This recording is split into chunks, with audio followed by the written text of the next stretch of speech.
지금 불 났어. 뭐? 불? 빨리. 네, 여러분.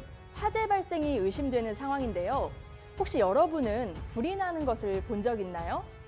만약 내가 있는 이곳에 불이 난다면 어떻게 해야 될까요? 시뻘건 불을 보고서 불이 났다는 걸 알 수도 있고요. 또 불은 보이지 않지만 연기가 나거나 타는 냄새 같은 것으로 불이 났다는 것을 알 타는 수 냄새 안 나요? 있는데요. 이것을 화재 인지라고 합니다. 불이 났다는 사실을 알게 되었다면 지체 없이 주위의 다른 사람에게 불이 난 사실을 알려야 하는데요. 이것을 상황 전파라고 합니다. 불이 난 사실을 알게 되면 불이 난 곳으로부터 빨리 밖으로 빠져나오면서 큰 소리로 불이야! 불이야! 외쳐야 하는데요. 발신기를 찾아서 동그란 부분 안에 검정색 버튼을 꼭 눌러주면 모든 건물에 사이렌이 울려서 불이 난 사실을 쉽게 전파할 수 있습니다. 그리고 대피를 하면서 벽면을 계속 두드리면서 나가야 합니다. 벽을 두드리면서 나가면 한 방향으로 대피하게 돼서 길을 잃을 위험이 적고요. 또 이 벽을 두드리는 소리를 듣고 다른 사람이 저의 대피를 돕거나 소방관에게 내 위치를 알려줘서 더 신속하게 구조를 할 수 있기 때문입니다. 불이잖아. 어쩌지? 일단 탈출하자. 먼저 불부터 꺼야지. 이렇게 불이 난 사실을 알렸으면 그 다음엔 무엇을 해야 될까요? 1번, 불을 끈다. 2번, 119에 신고를 한다. 3번, 대피한다. 네, 정답은 바로 3번, 대피한다입니다. 불을 끄려고 하기보다는 우선적으로 빨리 도망가야겠죠. 지금부터는 대피 방법에 대해서 알아보겠습니다. 대피를 할 때는 우선 코와 입을 막고 허리를 숙이고 벽을 두드리며 나가면 되는데요. 실제로 불이 나면 너무 무섭고 불안해서 장롱이나 옷장, 침대 밑에 숨는 친구들이 많이 있어요. 이렇게 숨으면 연기에 질식해서 사망할 확률이 크고요. 우리 소방관들이 구조하려고 와도 여러분들이 어디에 있는지 몰라서 구조하기가 굉장히 어렵습니다. 그렇기 때문에 절대로 숨지 말고요. 조금 무섭더라도 오늘 배운 대로 차분히 밖으로 대피하는 것이 가장 좋은 방법임을 명심해 주세요. 그러면 불이 났을 때 가장 무서운 것은 뭘까요? 알고 있는 친구들도 있을 텐데요. 바로 유독가스인데요. 우리가 보통 불이 나면 불에 타서 죽는 거구나 라고 생각하겠지만 실제 화재 사망자의 약 70% 이상이 이 유독가스로 인한 질식 사고로 죽습니다. 그만큼 유독가스가 무서운데요. 이 유독가스는요, 우리 소방관들도 예외가 아니고 모든 인간이 2번, 3번 정도만 호흡을 해도 쓰러질 만큼 치명적입니다. 여러분도 혹시 이런 기사 한 번쯤은 보셨을 거예요. 예를 들어서 어디 아파트에서 화재가 발생했는데 가족이 모두 출입문 앞에서 숨진 채 발견됐다. 이런 기사 혹시 보셨을지 모르겠는데요. 아니, 그럼 출입문을 열고 도망치면 되는데 왜 그 앞에서 죽지? 하고 많이 생각이 들 거예요. 하지만 그게 내 맘 같지 않다는 겁니다. 그만큼 유독가스가 위험하기 때문에 반드시 우리가 숨을 쉬는 코와 입은 가려주셔야 합니다. 옷을 끌어올려서 막으시던지 옆에 있는 이불로 막으시던지 수건으로 막든지 다 좋습니다. 다 좋은데 제일 좋은 방법은 뭘까요? 그렇죠. 젖은 수건이 제일입니다. 이 젖은 수건이 좋은 데는 다 이유가 있는데요. 우리 수건을 보면요. 천이 가로 세로가 다 이렇게 얽혀 있죠. 우리 눈에는 보이지 않지만 가운데 보이지 않는 구멍들이 다 있다는 겁니다. 이렇게 수건을 펼쳐놓고 연기를 보내보세요. 그럼 연기가 아마 그대로 통과하는 것을 보게 될 겁니다. 수건을 적셔서 코와 입을 대면 물이 마르면서 산소를 공급해서 호흡을 도와주고요.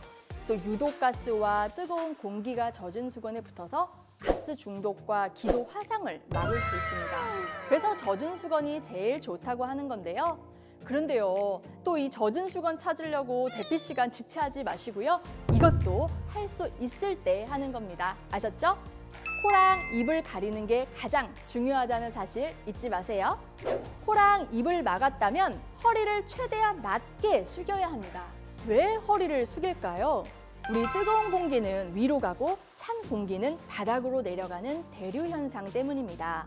그래서요, 지금 여기에 불이 나면 이 뜨거운 연기가 우리 발밑을 돌아다니는 게 아니라 어디로 갈까요? 맞습니다. 천장으로 가죠. 천장에서부터 연기가 채워져서 점점 밑으로 연기, 즉 유독가스가 내려오게 된다는 겁니다. 우리가 서서 대피를 하면요, 이 유독가스를 다 마시겠죠? 그래서 반드시 허리는 숙이고 낮은 자세를 취해야 한다고 하는 겁니다. 우리 바닥에 가까울수록 우리가 마실 수 있는 가장 신선한 공기가 있으니까요. 다음은 벽을 두드리고 나가면 되는데요. 여기서 왜 벽을 두드릴까요? 혹시 아시는 분 있으세요?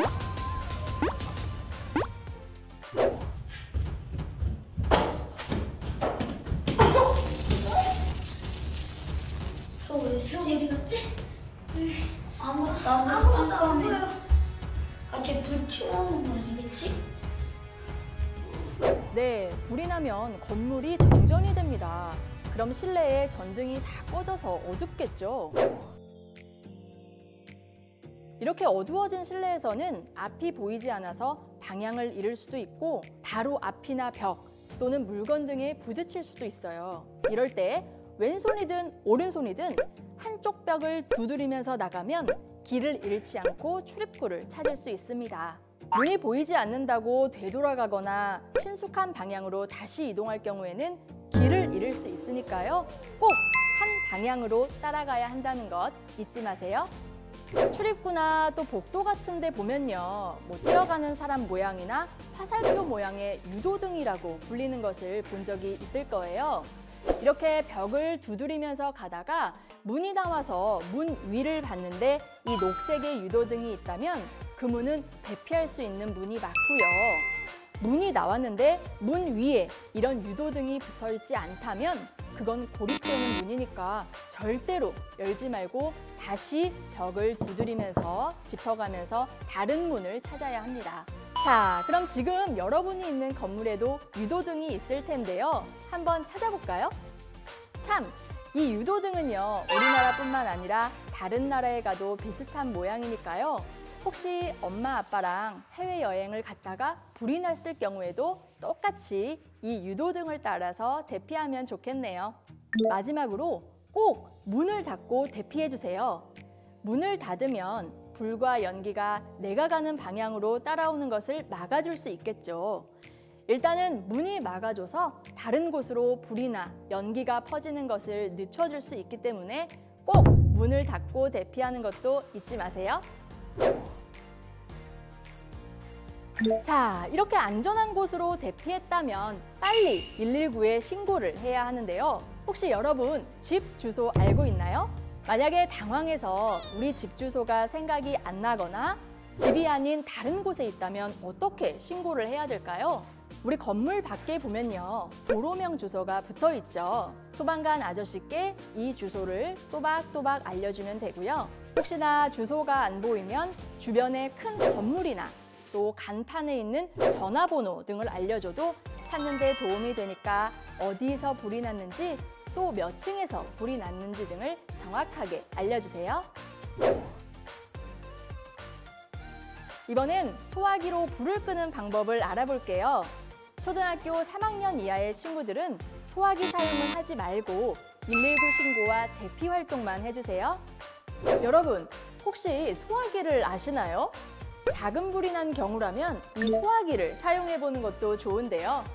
화재 초기에 소화기 한 대는 소방차 한 대의 효과와 맞먹습니다. 그만큼 불이 난 초기에 잘 사용된 소화기는 큰 피해를 막을 수 있는데요. 자, 그럼 이제 소화기 사용법에 대해서 알아보겠습니다. 여기서 문제! 소화기 사용 시간은 얼마나 될까요? 24시간이요? 1시간이요? 네, 소화기 종류마다 다르겠지만 보통 약 13초 이내입니다. 굉장히 짧은 시간이죠. 그래서 이 짧은 시간 안에 여러분들이 이 소화기로 불을 끈다는 것은 상당히 위험할 수 있습니다. 소화기로 불을 끌 때는 반드시 도망갈 수 있는 길을 확인하고 아주 작은 불만 끄는 것을 시도해 봐야 합니다.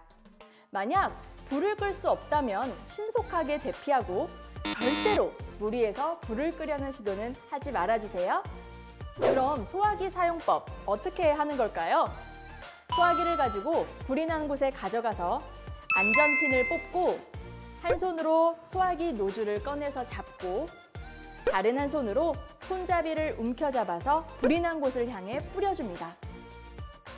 간혹 실제 불이 나서 소화기를 사용하려 하면요, 이 안전핀이 쉽게 뽑히지 않는 경우가 발생하는데요. 손잡이를 꽉 쥔 상태에서 안전핀을 뽑으려고 하면 안전핀은 절대로 뽑히지 않습니다. 실제로 화재 현장을 보면요, 이렇게 안전핀이 뽑히지 않은 상태의 소화기가 가끔 발견되기도 하는데요. 이 안전핀이 뽑히지 않아서 급한 마음에 소화기를 그냥 불 속에 던져버리는 경우가 많다는 거죠. 그렇기 때문에 불이 났을 때는 가장 침착한 것이 중요합니다. 네, 그럼 승아가 실제로 소화기 사용 한번 해볼까요? 첫 번째로 불이 난 곳으로 가까이 가서 소화기를 가져다가 바닥에 놓습니다. 잘했어요. 다음엔 소화기의 안전핀을 뽑아야겠죠? 잘했어요. 자, 다음은 호스의 노즐을 잡고요. 손잡이를 움켜잡고 불이 난 방향으로 빗자루를 쓸듯이 뿌려줍니다. 꼭 눌러주세요.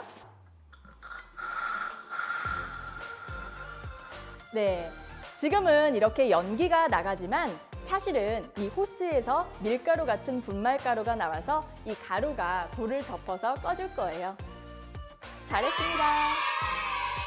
마지막으로 소화기 점검은 어떻게 할까요?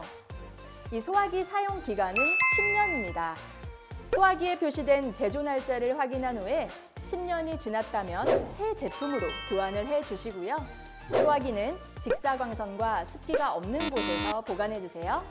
또 소화기 압력계 바늘이 가운데 녹색 범위에 있는지 매달 정기적으로 점검을 해주시면 좋습니다.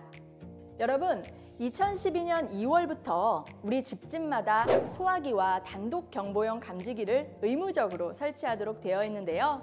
불은 대부분 밤 12시에서 6시 사이인 심야 시간에 발생하고 또 심야 시간에 난 불은 잠에서 깨어나기도 전에 생명을 잃을 수도 있습니다. 지금 바로 우리 집에 소화기와 단독 경보용 감지기가 있는지 확인해 보시고요. 있다면 오늘 배운 대로 점검도 한번 해보시고요. 만약에 없다면 온라인이나 오프라인을 통해 구매가 가능하니까 꼭 비치해 두시기 바랍니다. 이것으로 화재 예방 교육을 모두 마치도록 하겠습니다. 감사합니다.